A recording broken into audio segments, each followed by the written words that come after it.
Il paraît que les diamants sont éternels. Pas sûr que cela soit entièrement vrai, mais certains ont de très longues histoires et connaissent des métamorphoses insoupçonnées. Le grand diamant bleu est de cela. Son histoire est mythique et à peine croyable. Vous écoutez La Voix des bijoux, le podcast de l'École des Arts Joailliers avec le soutien de Van Cleef & Arpels. On vous dévoile les fascinantes histoires et les savoirs secrets des bijoux à travers le monde.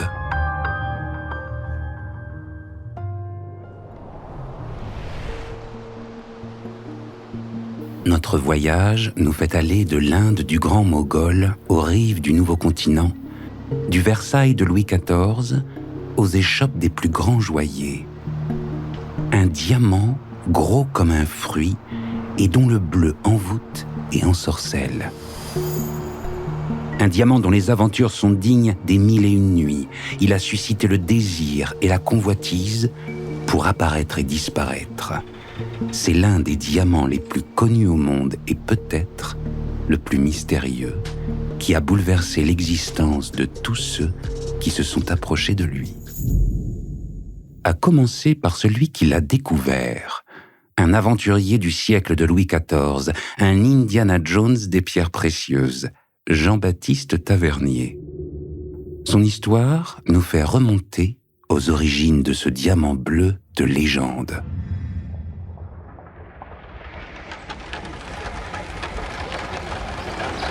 Un homme sort de la calèche. Il est petit, légèrement voûté.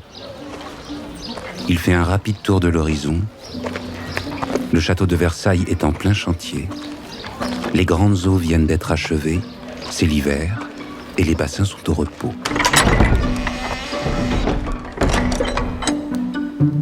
L'homme marche doucement, comme fatigué par un long voyage. Mais il brille par son costume qui ne ressemble pas à celui de Monsieur Tout-le-Monde, une tenue orientale que vient compléter un turban géant aux couleurs vives. L'homme est pourtant bien français. Il est né à Paris en 1605. Il s'appelle Jean-Baptiste Tavernier. C'est un aventurier comme la France en a peu connu.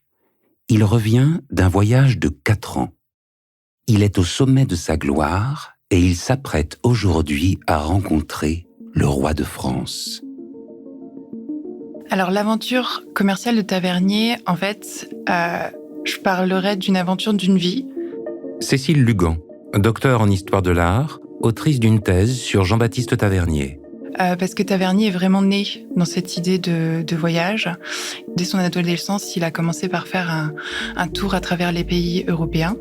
Il va visiter Venise, par exemple, et c'est là qu'il va découvrir cette idée du négoce. Et il est tellement passionné par le voyage et il veut toujours aller plus loin, et notamment en Asie, qu'en créant un négoce itinérant, il va pouvoir financer sa passion du voyage et ses différentes étapes. En pénétrant dans le grand salon, Tavernier est accueilli par un valet qui lui demande de bien vouloir attendre. Face aux beautés de Versailles, il sait qu'il s'apprête à vivre l'un des moments les plus déterminants de sa carrière. Mais ce qu'il s'apprête à présenter au roi, saura-t-il le satisfaire ? Lorsqu'il arrive, un roi n'est jamais seul. Louis XIV, en costume de grand apparat, avance vers Tavernier plein de grâce et de légèreté, accompagné d'un aéropage de ministres et de courtisans. Il y a Colbert, bien sûr, mais aussi le sieur Piton, joaillier ordinaire du roi, qui a rendu possible cette audience. Tavernier sourit. Quand Louis XIV est arrivé en tant que jeune monarque, Paul Paradis, historien de l'art et professeur à l'École des Arts Joailliers. Il a pris goût pour les pierres précieuses, les perles, auprès de sa mère Anne d'Autriche, qui était friande, et son parrain, Mazarin, qui était aussi un collectionneur de pierres. Et à la cour, Louis XIV se rend compte de l'importance, la symbolique du diamant. Il comprend que le diamant représente le pouvoir royal, et donc il va commencer à créer son fonds à lui. Il avait presque 6000 diamants et pierres.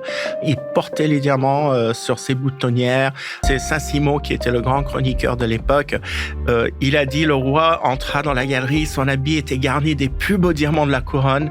Il y en avait pour 12 500 000 livres, il ployait sous le poids.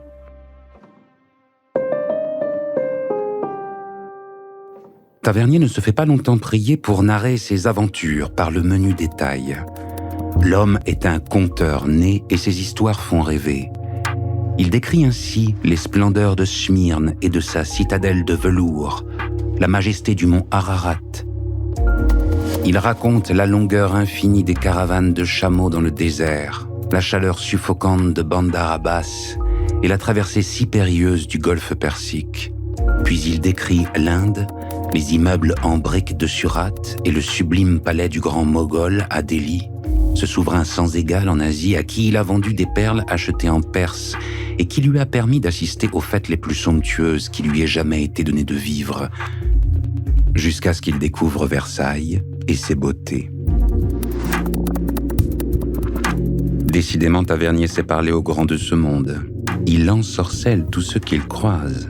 Louis XIV ne fait pas exception. Il porte le plus vif intérêt au récit de son hôte, pose des questions. Voilà Tavernier rassuré. Il ne reste plus qu'à lui dévoiler l'objet de sa visite. Le commerce mis en place par Tavernier au fur et à mesure de ses voyages, il est, à mon sens, très particulier et il est probablement l'un des rares négociants à le pratiquer à cette époque-là. En fait, il part de Paris et d'Europe avec une cargaison. Et chaque étape de son voyage qu'il a méticuleusement préparé, il sait où il va s'arrêter. Chaque étape va lui permettre en fait soit de vendre des objets, d'en racheter d'autres. Donc en Perse, il sait qu'il va acheter des perles après avoir vendu des effets européens aux grands personnages perses. Et ces perles, en fait, il sait qu'il va pouvoir les revendre en Inde parce que les Indiens sont grands amateurs de perles. Donc comme ça, il va tisser sa toile, il va faire un négoce. Et donc quand il arrive en Inde, effectivement, ce qui est le but ultime de ses voyages, c'est l'idée d'acheter des diamants. Et les diamants, c'est quelque chose qui est très facile à négocier pour lui. Les diamants, il peut en acheter beaucoup, c'est petit, et ça a une très forte valeur marchande. Donc quand il les rapporte en Europe, il fait du bénéfice, et là, c'est parfait. Deux personnes de la suite de Tavernier apportent un grand coffre dans le salon. Il est lourd et très volumineux. On ouvre la boîte. À l'intérieur, stupéfaction. Colbert détourne le regard. Pitan peine à croire ce qu'il voit. Louis XIV découvre plus de 1000 pierres précieuses qui brillent et éclatent de 1000 feux comme dans un conte oriental. On savait l'Inde riche de gemmes extraordinaires, mais à ce point, c'est un véritable soleil que l'on voit briller dans Versailles. « D'où avez-vous tiré ce trésor ?» interroge Colbert. « De Golconde, monseigneur, » répond Tavernier. C'est de là que Tavernier a rapporté tous ses trésors. Là qu'il a construit sa fortune et noué ses amitiés. Il connaît les mineurs eux-mêmes qui viennent parfois lui présenter les plus belles pièces cachées dans leur turban. La mine de Golconde se trouve dans la province d'Hyderabad, donc on est plutôt au centre-ouest de l'Inde. C'est un endroit qui fascine encore aujourd'hui. C'est-à-dire qu'elle est pleine de mythes, elle est pleine de légendes. Et encore aujourd'hui, les diamants de Golconde, c'est quand même le saint graal du diamant, si je puis dire. La mine est constituée de plusieurs gisements en diamant. Et ces mines de Golconde, elles sont d'autant plus importantes au XVIIe siècle que, en fait, à l'époque, c'est le seul et unique gisement au monde de diamants, ou presque. Et c'est vrai que Tavernier, lui, il a compris ça au XVIIe siècle. Il sait qu'il va pouvoir faire un négoce très florissant, très prospère de ces diamants. Et c'est pour ça que les mines de Golconde sont si importantes.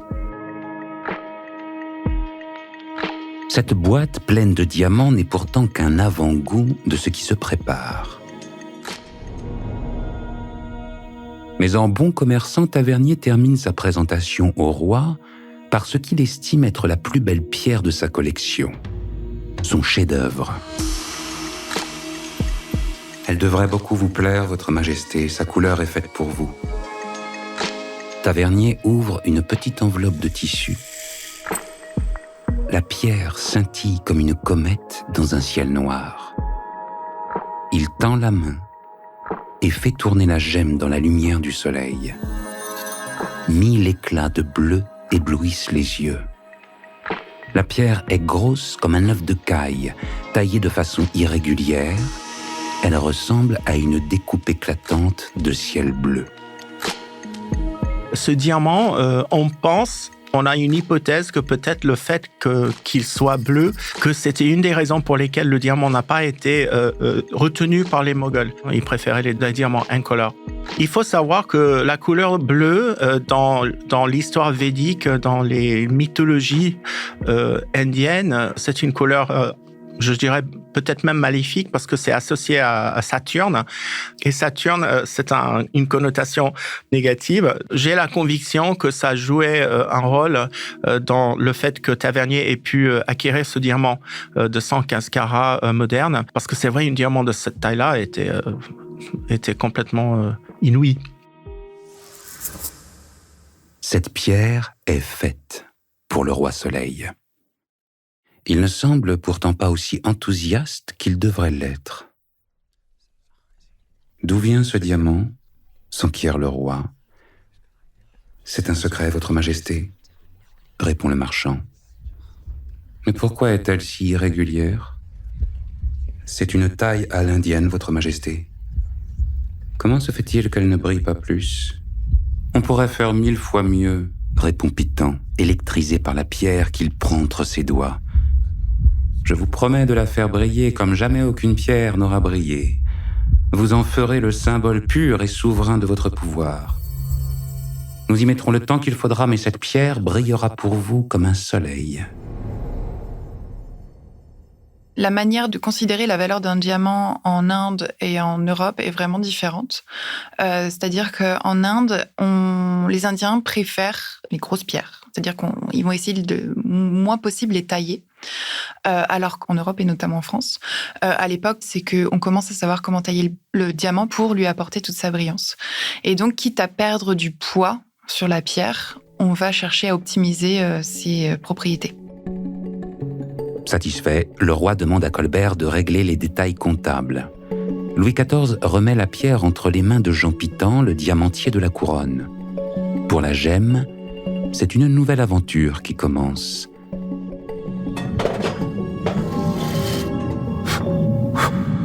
En 1671, après 3 ans de labeur acharné, Jean Pitan remet entre les mains du roi Soleil une pierre sans commune mesure. C'est un diamant bleu profond, à la taille parfaite, au cœur duquel brille l'image d'une étoile à 7 branches. Un effet d'optique dû à la taille particulièrement élaborée de la gemme. C'est un soleil dans un ciel d'azur qui s'illumine et s'éteint en fonction de l'inclinaison des faces du diamant dans la lumière.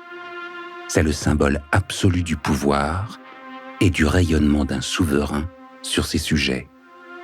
C'est vrai que le diamant est devenu un réel instrument de pouvoir pour Louis XIV, qui avait vraiment cette passion pour le diamant. Et il savait que le diamant était vraiment symbole de puissance, de pouvoir. Et donc, il en a fait ce diamant bleu, et donc couleur de la monarchie française, vraiment un instrument de pouvoir.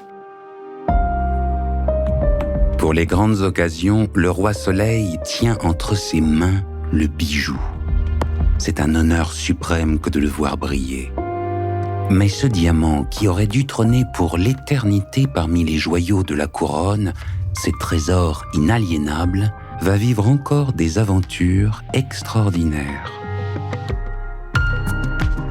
La Voix des bijoux est un podcast de l'École des Arts Joailliers avec le soutien de Van Cleef & Arpels, avec la participation de Cécile Lugan, docteure en histoire de l'art, autrice d'une thèse sur Jean-Baptiste Tavernier, et Paul Paradis, historien de l'art et professeur à l'École des Arts Joailliers. Écrit par Martin Kénéan et Aram Kebabdjian, interprété par Pierre-François Garel et produit par Bababam.